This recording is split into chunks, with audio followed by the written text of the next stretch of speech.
The following program contains graphic descriptions of violence and may include disturbing content. Viewer discretion is advised. Tonight on Evil Exposed Killers, we explore the story of Karla Faye Tucker, a woman whose brutal acts stunned the nation and ignited a fierce debate over justice and redemption. Labeled the Axe Murderess, Tucker's violent crimes led her to death row, but her apparent transformation left many wondering. Was it genuine repentance or a calculated move for clemency? Join us as we uncover the complex story of a killer who sought salvation under the shadow of execution.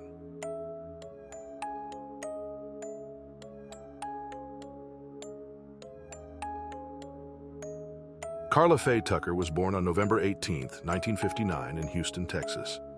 From an early age, her life was filled with chaos and dysfunction. Raised in a tumultuous household, Karla's parents divorced when she was just 10 years old, leaving her to navigate a world without much guidance. By her early teens, Karla had already been exposed to drugs, alcohol, and a life on the streets. At the age of 14, she dropped out of school and joined her mother, who was a rock groupie on the road. This unorthodox lifestyle exposed her to the darker sides of life, including heavy substance abuse and a series of unstable relationships. As Karla grew older, her self-destructive tendencies only intensified. She became addicted to heroin and cocaine, and her life spiraled further out of control. By her early 20s, she had become heavily involved in Houston's rough biker scene, where she met Danny Garrett, a fellow drug user and a man with a violent past. Together, they formed a toxic bond fueled by drugs, anger, and a shared thrill for dangerous living.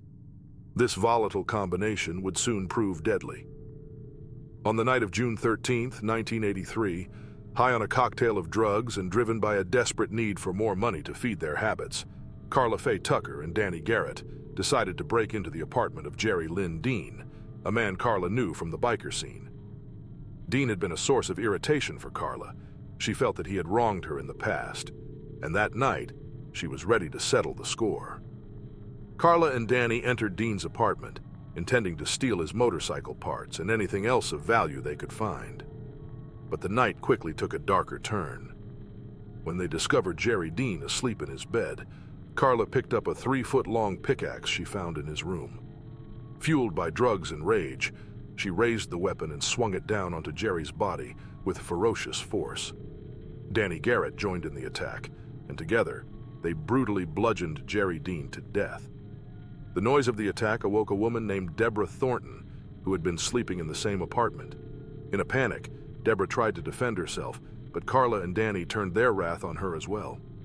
Karla delivered the fatal blows with the pickaxe, and Deborah's screams filled the room before falling silent.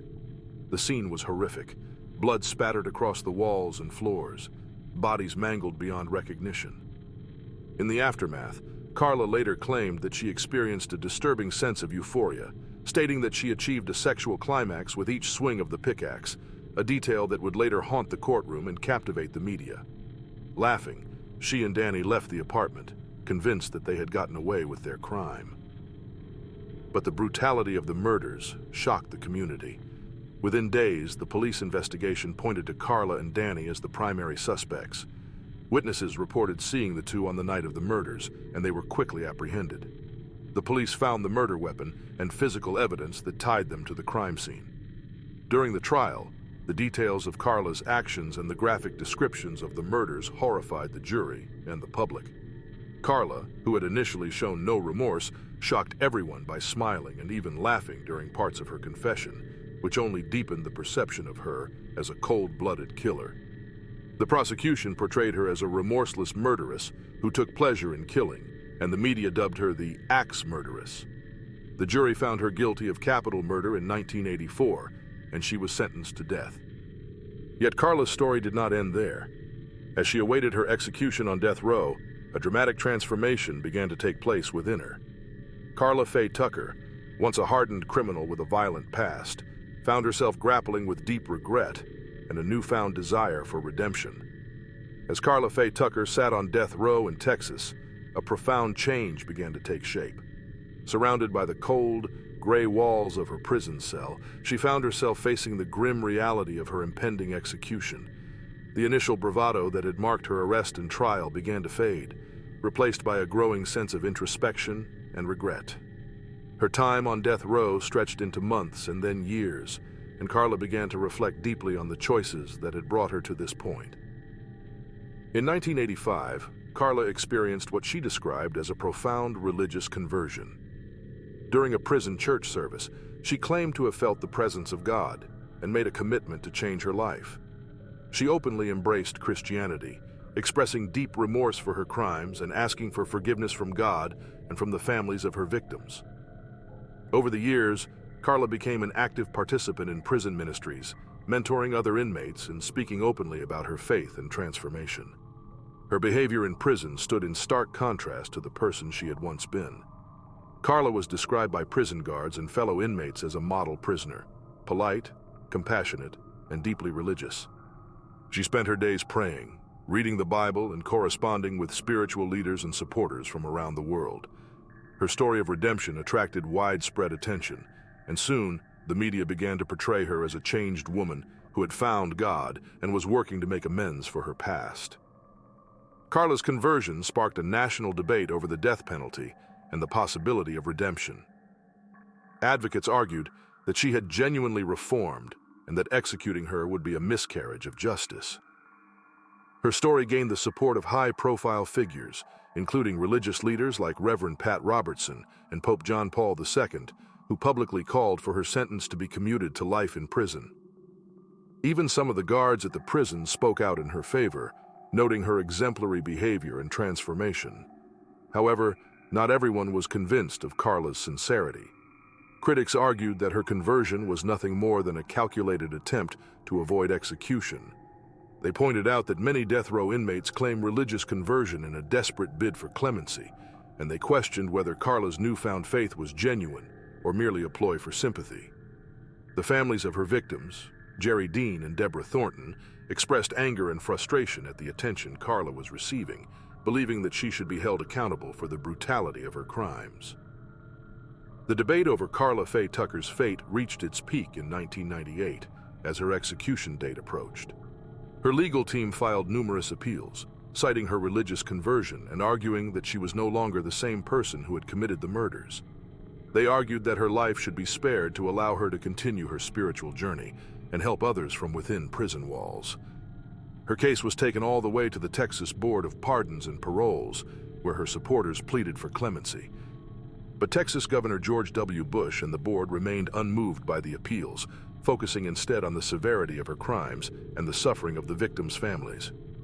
On January 28, 1998, the board voted against granting clemency, and Governor Bush declined to intervene. With all legal avenues exhausted, Karla's execution date was set for February 3, 1998. In the days leading up to her execution, Karla continued to speak about her faith, expressing remorse and asking for forgiveness from the families of her victims. In her final interviews, she appeared calm and resigned, stating that she was ready to face whatever awaited her. Her supporters gathered outside the prison, holding vigils and praying for a last-minute reprieve, but it would not come. On the evening of February 3, 1998, Karla Faye Tucker was led into the execution chamber of the Huntsville unit in Texas.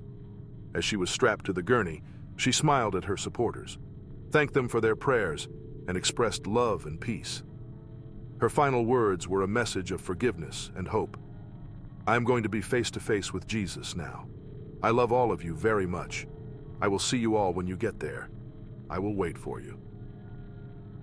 At 6:45 p.m., Karla Faye Tucker was pronounced dead by lethal injection, the first woman to be executed in Texas since the Civil War, and only the second in the United States since the resumption of capital punishment in 1976. Her execution drew widespread media attention and reignited debates over the death penalty, mercy, and the potential for human transformation. Even in death, Karla Faye Tucker's case remained controversial. Some saw her as a symbol of true redemption and the power of faith to transform even the darkest of hearts. Others viewed her as a manipulative killer who had used religion as a last-ditch effort to save her own life. Her story continues to provoke discussion about crime, punishment, and the possibility of forgiveness in a world where the lines between good and evil can be blurred. Karla Faye Tucker's journey from a brutal killer to a woman of faith remains one of the most complex and debated stories in the annals of crime. Her life and death continue to challenge our perceptions of justice, redemption, and the potential for change. As we remember those whose lives were shattered by her actions, let us also reflect on the choices we make and the paths we walk. Thank you for joining us. Until next time, stay aware, stay vigilant, and consider the power of forgiveness. Please like and subscribe to Evil Exposed for more riveting stories.